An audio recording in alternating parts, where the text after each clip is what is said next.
আসসালামু আলাইকুম প্রিয় দর্শক, অন্য মঞ্চের আলাপচারিতায় আপনাদের সকলকে স্বাগত জানাচ্ছি। প্রিয় বন্ধুরা, প্রীতি সালাম এবং শুভেচ্ছা নেবেন। হাদির কোনো জানাজা অনুষ্ঠিত করার অনুমতি মেলেনি।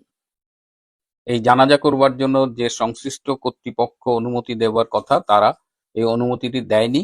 যতদূর জানি যে তারা এই জানাজা থেকে কোনো পরিস্থিতির সৃষ্টি হয় কিনা কিংবা কোনো রকমের উত্তেজনা তৈরি হয় কিনা এসব এড়াতেই তারা এই অনুমতিটি দেয়নি।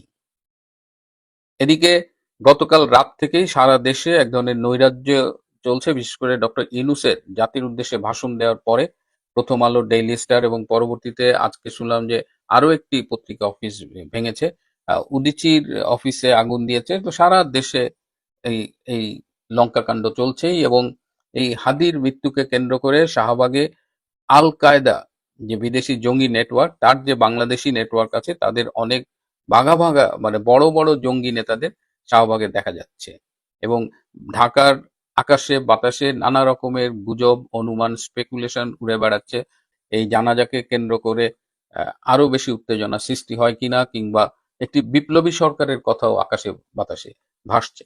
কিন্তু এই ওসমান হাদির মৃত্যু নিয়ে আমি আগের পর্বেই বলেছি, আমি এখনো সন্দেহের চোখে দেখছি যে হাদিকে আমরা জুলাই মাসে গত বছরে চিনিনি, 5ই আগস্ট চিনিনি। হঠাৎ করে গোপালগঞ্জের গণহত্যার পরে সেই সাওয়া মাওয়া এ ধরনের অশালীন শব্দ বলার পরেই তিনি লাইমলাইটে এলেন এবং সুপরিকল্পিতভাবে তাকে লাইমলাইটে এনে তাকে হত্যা করা হলো এবং তার হত্যার পরবর্তীতে আবার সেই জুলাই আগস্টের জঙ্গিদের আনাগোনা বেড়ে গেল এবং ঢাকা সহ সারা বাংলাদেশে একটা জঙ্গিদের উন্মাদনা চলছে। দেশের এই জটিল মুহূর্তে বিএনপির কোনো রাজনৈতিক অবস্থান আমরা দেখতে পাচ্ছি না এবং বিএনপির এক নেতাকে দেখলাম যে এই যে কাল এবং আজকে সারা দেশে যে নৈরাজ্য চলছে, এর পেছনেও নাকি তিনি ফ্যাসিস্টদের হাত খুঁজে পেয়েছেন। তো এই হলো বিএনপির অবস্থা। এবং এই হাদি উন্মাদনায় যখন বাংলাদেশ ব্যস্ত, তখন আমরা প্রায় ভুলেই গিয়েছি যে এভার কেয়ার হাসপাতালে বিএনপির চেয়ারপারসন বেগম খালেদা জিয়া অসুস্থ হয়ে ভর্তি আছে।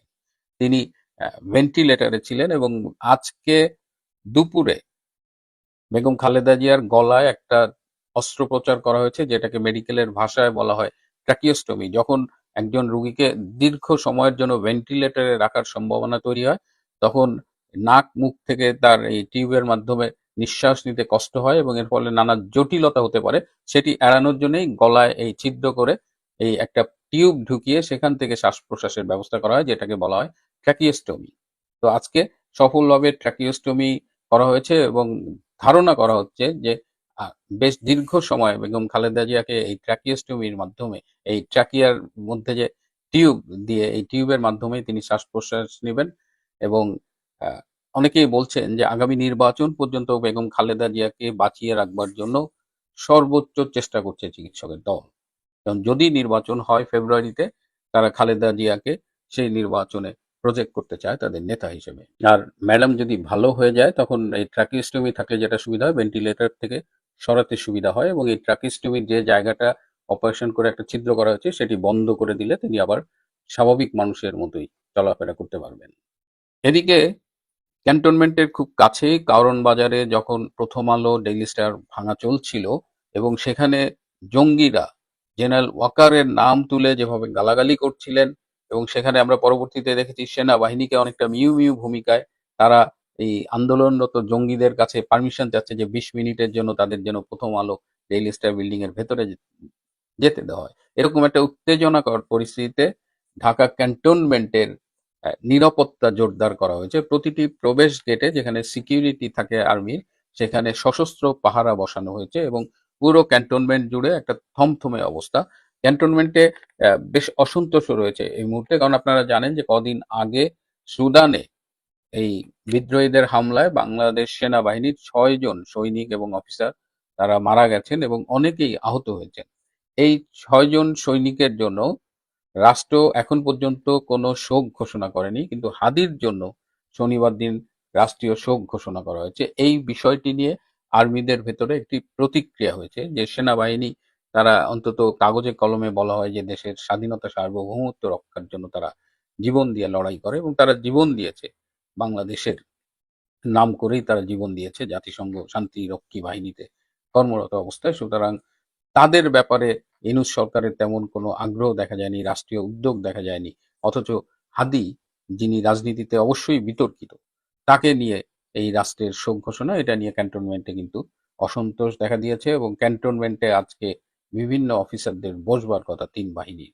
সুতরাং সেটি একটি দেখার বিষয়।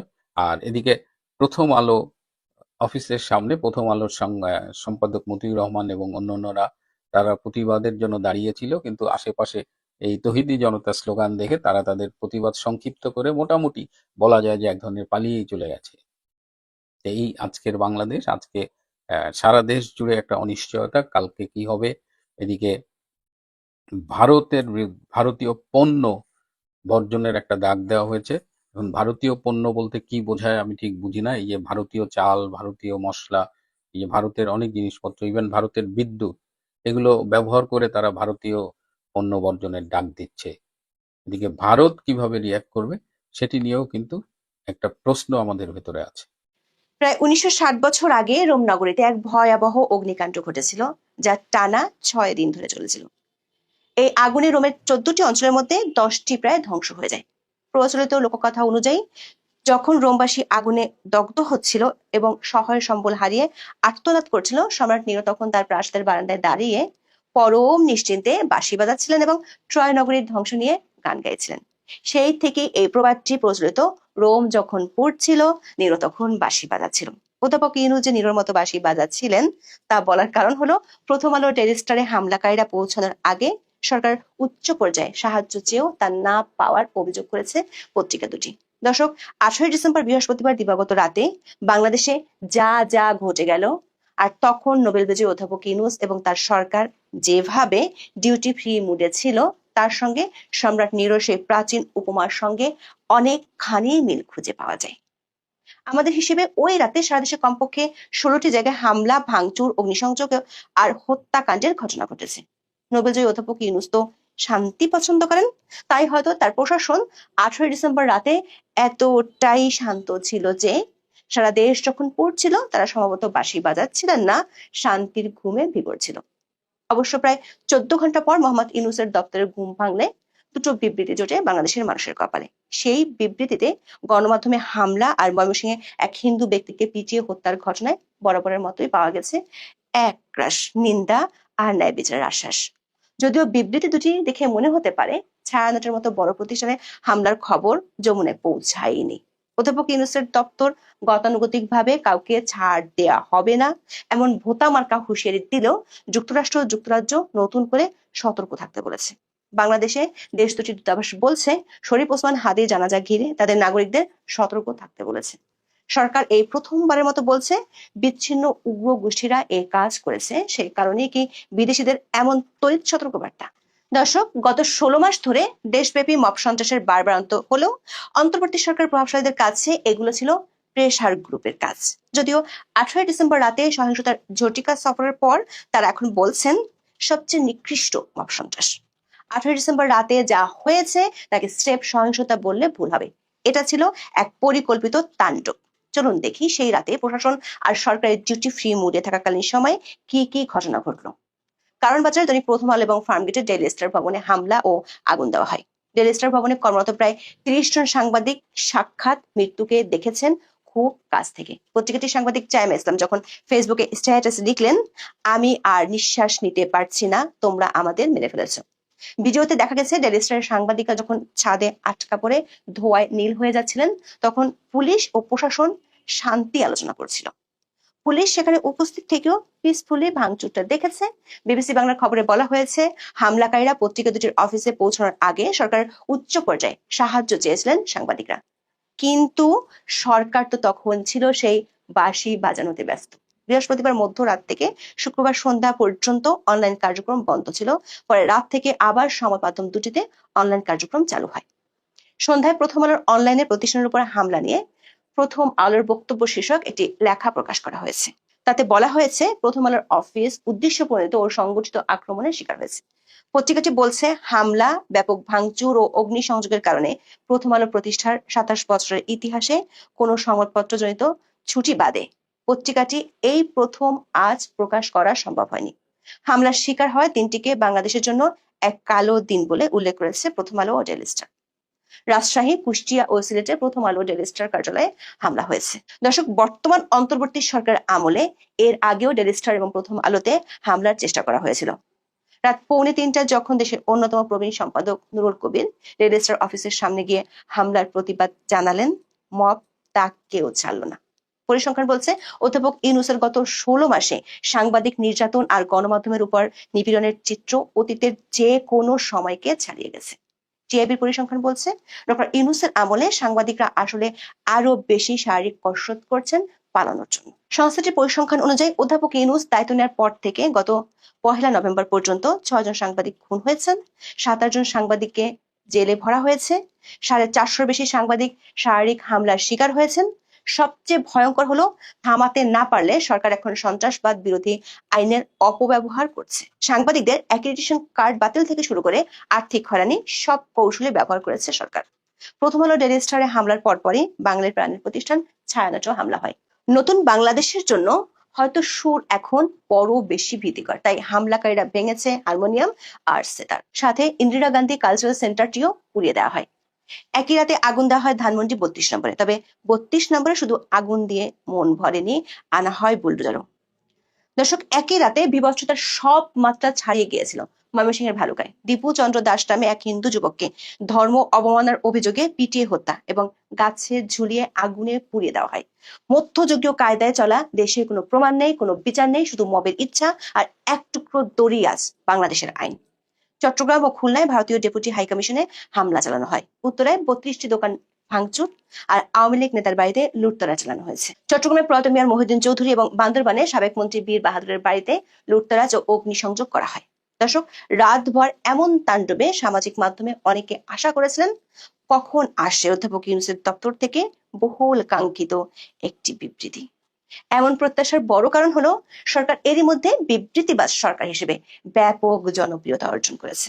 বিবৃতি আসতে দেরি হওয়ায় একজন সামাজিক মাধ্যমে লিখেছেন, আপনারা ভুলে যাচ্ছেন আজকে শুক্রবার, অন্তত 2টো ওয়ার্কিং ডে দিতে হবে। তবে না, 2টো ওয়ার্কিং ডে লাগেনি, সে কাঙ্ক্ষিত বিবৃতি আসে 12 ঘন্টা পর। একটি নয়, 2টি। প্রথম বিবৃতিটি আসে 19 ডিসেম্বর দুপুর 1:02, যেখানে জানানো হয় দৈনিক প্রথম আলো ও ডেইলি স্টার কার্যালয়ে বর্বরচিত হামলার ঘটনায় পত্রিকা দুটির সম্পাদকের সঙ্গে টেলিফোনে কথা বলেছেন মোহাম্মদ ইউনূস। 2 সম্পাদককে 1 গামলা গভীর সমবেদনা আর 1 বালতি পূর্ণ নিরাপত্তা এবং প্রয়োজনীয় অন্যান্য সহযোগিতার আশ্বাস দেন প্রধান উপদেষ্টা। দর্শক, যেখানে 27 বছরের ইতিহাসে এত বড় হামলার কারণে প্রথমবারের মতো পত্রিকার প্রকাশনা বন্ধ হয়ে গেছে, তারপরে সরকারের পক্ষ থেকে বলা হচ্ছে পূর্ণ নিরাপত্তা দেওয়া হবে, অথচ বিবিসির খবরে বলা হয়েছে পত্রিকা দুটির সাংবাদিকরা সাহায্য চেয়েও পাননি। দ্বিতীয় বিবৃতিটি আসে দুপুর 1:28।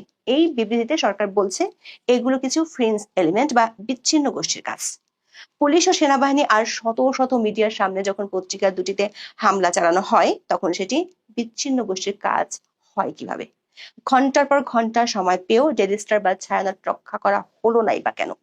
এটা কি প্রশাসনিক ব্যর্থতা নাকি মবকে লাইসেন্স দেওয়া? সমালোচকরা বলছেন মোহাম্মদ ইউনূস সরকার এখন তার নিজের তৈরি ফ্রাঙ্কেনস্টাইনের কাছে জিম্মি। এই দুটি বিবৃতির পর সামাজিক মাধ্যমে ব্যাপক সমালোচনার ঝড় ওঠে। একজন লিখেছেন, বিবৃতিতে ঠিক এমন কি কোনো শব্দ বা বাক্য আছে যা দেখে অপরাধীরা ভয় পাবে? সরকারের উদ্দেশ্যে একজন লিখেছেন, তুমি সর্প হইয়া দংশন করো, ওঝা হইয়া ঝাড়ো।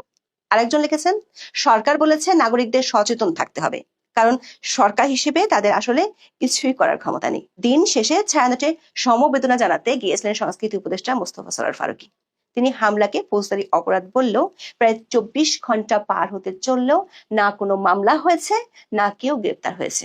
তবে বরাবরের মতোই শুধু পাওয়া গেছে পূর্ণ ন্যায় বিচারের আশ্বাস আর নৃশংস অপরাধের সঙ্গে জড়িতদের কাউকে ছাড় না দেওয়ার বিরাট লম্বা ঘোষণা। কিন্তু দুটি প্রভাবশালী দেশ যুক্তরাষ্ট্র ও যুক্তরাজ্যের ঢাকার দূতাবাস বলছে ভিন্ন কথা। দেশ দুটি দূতাবাস বাংলাদেশে তাদের নাগরিকদের জন্য সতর্কতা জারি করেছে। শুক্রবার সন্ধ্যায় মার্কিন দূতাবাসের ওয়েবসাইট ও সামাজিক যোগাযোগ মাধ্যমে জারি করা সতর্কবার্তায় বলা হয়, শরীফ ওসমান হাদির নামাজে জানাজা হবে 20 ডিসেম্বর দুপুর 2টায় জাতীয় সংসদ ভবনের সামনে মানিক মিয়া অ্যাভিনিউতে। সতর্কবার্তায় বলা হয়েছে, যুক্তরাষ্ট্রের নাগরিকদের সতর্ক থাকতে অনুরোধ করা হচ্ছে এবং মনে রাখতে হবে, শান্তিপূর্ণ উদ্দেশ্যে আয়োজিত সমাবেশ ও কখনো কখনো সংঘাতপূর্ণ হয়ে উঠতে পারে এবং সহিংসতায় রূপ নিতে পারে। একই সঙ্গে নিজ দেশের নাগরিকদের সতর্কতা অবলম্বন করতে বলেছে যুক্তরাজ্যের foreign Commonwealth and development office. দর্শক, এমন সতর্কতার কয়েক ঘন্টার মধ্যেই রাজধানীর তোপখানা রোডের উদীচী শিল্পগোষ্ঠীর কার্যালয়ে আগুন দেওয়া হয়েছে। সন্ধ্যা 7:20 আগুন দেওয়া হয় বলে জানিয়েছে সংগঠনটির একাংশের সাধারণ সম্পাদক জামশেদ আনোয়ার তপন। প্রত্যক্ষদর্শীরা জানায়, সন্ধ্যা 7টার দিকে একদল লোক এসে কার্যালয়টি ভাঙচুর করে ও অগ্নিসংযোগ করে। আগুন লাগার পর কার্যালয়ের ভেতরে আতঙ্ক ছড়িয়ে পড়ে। দর্শক, গত 17 অক্টোবর জুলাই সনদ স্বাক্ষর অনুষ্ঠানে অধ্যাপক ইউনূস বলেছিলেন, এখন আমরা সভ্যতার পথে পা বাড়িয়েছি। আমরা এমন এক সভ্যতা গড়ে তুলব যা দেখে বিশ্ববাসী ঈর্ষান্বিত হবে। 18 ডিসেম্বর রাতে সাংবাদিকরা যখন আগুনের শিখার মাঝে ছাদে দাঁড়িয়ে বাঁচার আকুতি জানায়, তখন পুরো বিশ্বের গণমাধ্যমে সেই ঈর্ষার খবর ছড়িয়ে পড়েছে বড় বড় হেডলাইনে। ঈর্ষা এখন সার্কাসে রূপ নিয়েছে। 10টি দেশের দূতাবাস, সাথে অধ্যাপক ইউনূসের বন্ধু বলে পরিচিত ভলকার তুর্কও বলেছে, ইউনূস সরকার উচিত সাংবাদিকদের নিরাপত্তা নিশ্চিত করা। দর্শক, বর্তমান বাংলাদেশের পরিস্থিতি অনেকটা এমন, একদল লোক একটা ডুবন্ত জাহাজকে উদ্ধার করতে এসে জাহাজের ফুটোগুলো বন্ধ না করে বরং জাহাজের মাস্তুলগুলো কেটে ফেলেছে, কারণ তাদের মতে ওগুলো পুরনো আমলের ছিল। দর্শক, 18 ডিসেম্বরের রাত আমাদের মনে করিয়ে দেয়, যখন রাষ্ট্র তার শক্তির একচেটিয়া অধিকার ফ্রি স্টাইলে ছেড়ে দেয়, তখন স্বাধীনতা বলতে শুধু পুড়িয়ে ফেলার স্বাধীনতাটুকুই অবশিষ্ট থাকে।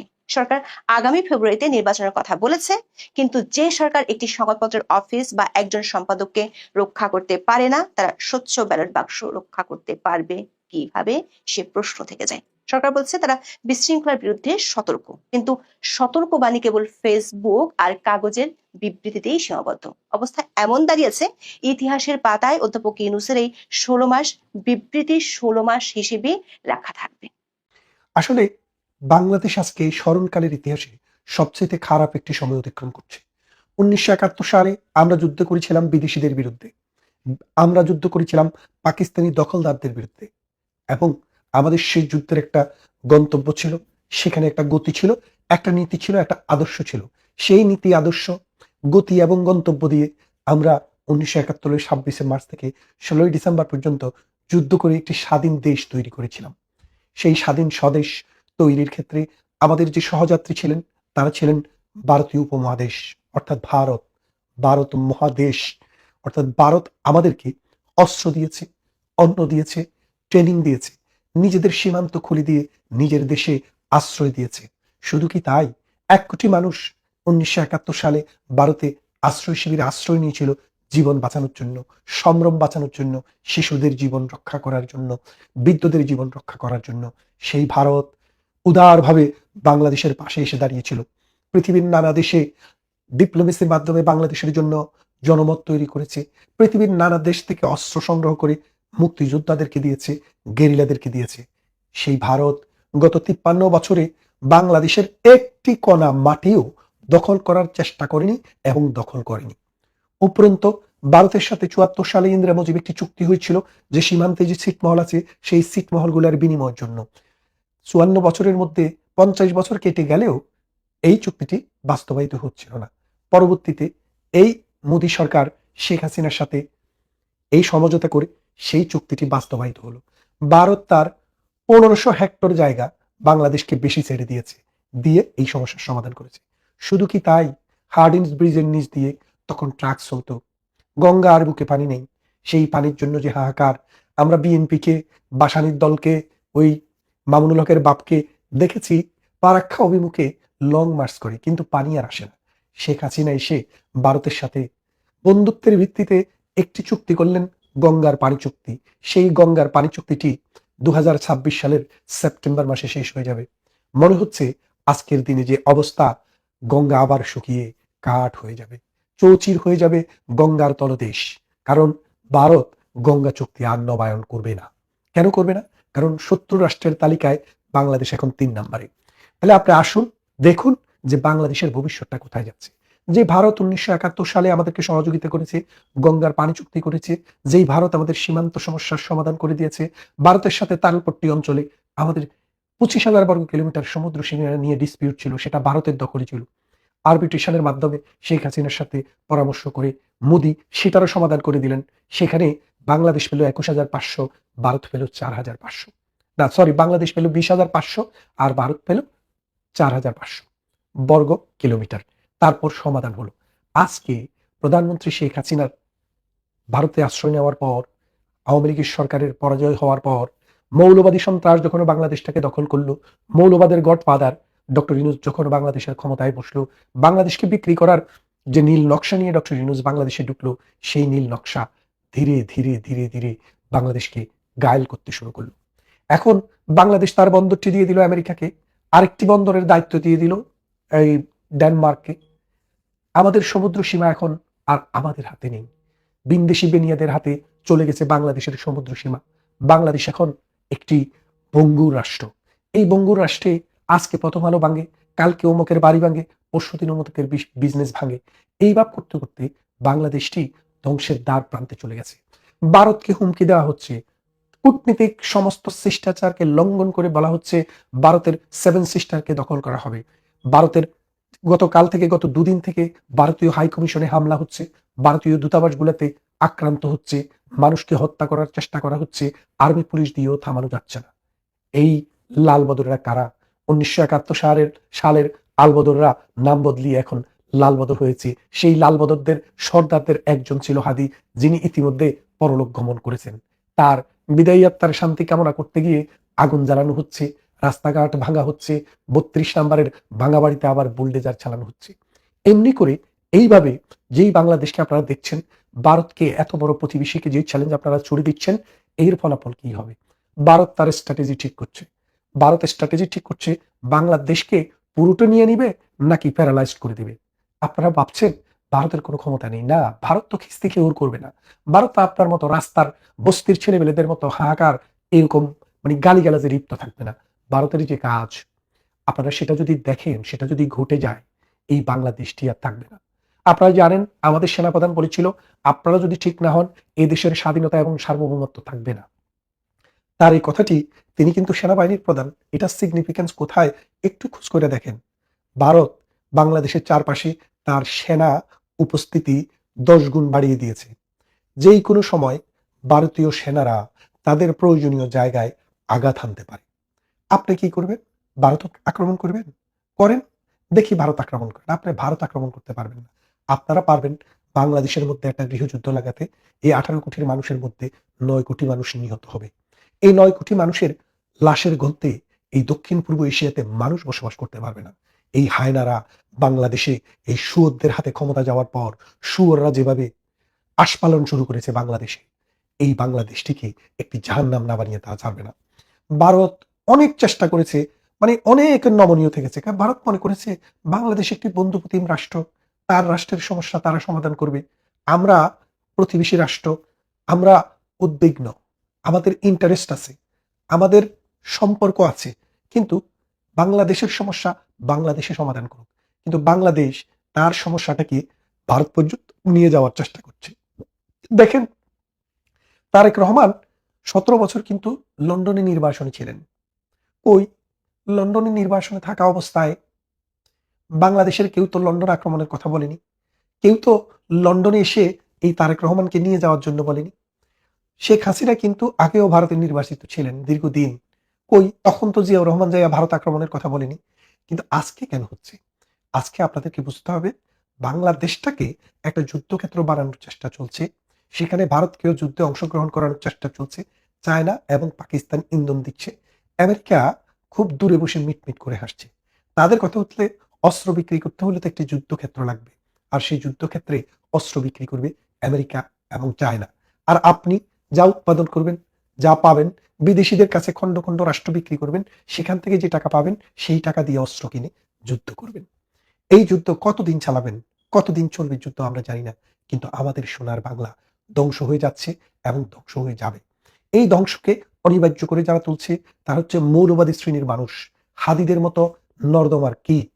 এই নর্দমার কীটেরা নিজেরাও মরবে, দেশটাকেও ধ্বংস করবে। হাদি মারা গেছে, হাদির সাথে তার বান্ধবীও মারা গেছে, আরো কতজন মারা যায় আমরা জানি না, কিন্তু এদের মৃত্যু, এদের রক্ত এ দেশে শান্তি বয়ে আনবে না। কারণ এইসব পশুদের রক্ত দেশকে পবিত্র করবে না, অপবিত্র করবে। এই অপবিত্র ভূমিতে আরো বেজন্মার জন্ম হবে। সেই বেজন্মারা এই দেশটাকে জাহান্নামের দিকে নিয়ে যাবে।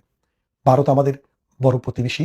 আজকে যদি ভারত বাংলাদেশকে আক্রমণ করার চেষ্টা করে, বঙ্গোপসাগরের লোনা জলে ঝাঁপ দেওয়া ছাড়া বাংলাদেশের এই মৌলবাদী, এই ধর্মাশ্রয়ী, সাম্প্রদায়িক জঙ্গিদের আর কোনো পথ খোলা থাকবে না। পাকিস্তান তাদেরকে নিতে হেলিকপ্টার পাঠাবে না, উড়োজাহাজ পাঠাবে না, কারণ ভারতের সীমারেখার উপর দিয়ে ভারত কোনো বিমানকে যেতে দেবে না তখন। আসুন, বাংলাদেশ আমাদের দেশ, ৩০ লক্ষ মানুষের জীবনের বিনিময়ে অর্জিত বাংলাদেশ, ২.৫ লক্ষ নারীর সম্ভ্রমের বিনিময়ে অর্জিত বাংলাদেশ, ১ কোটি মানুষের দেশান্তরিত হওয়ার বিনিময়ে অর্জিত বাংলাদেশ, মুক্তিযোদ্ধাদের অক্লান্ত শ্রমের বিনিময়ে অর্জিত বাংলাদেশ। এর স্বাধীনতাকে আমরা রক্ষা করি, এই মানুষদের জীবনকে আমরা রক্ষা করি।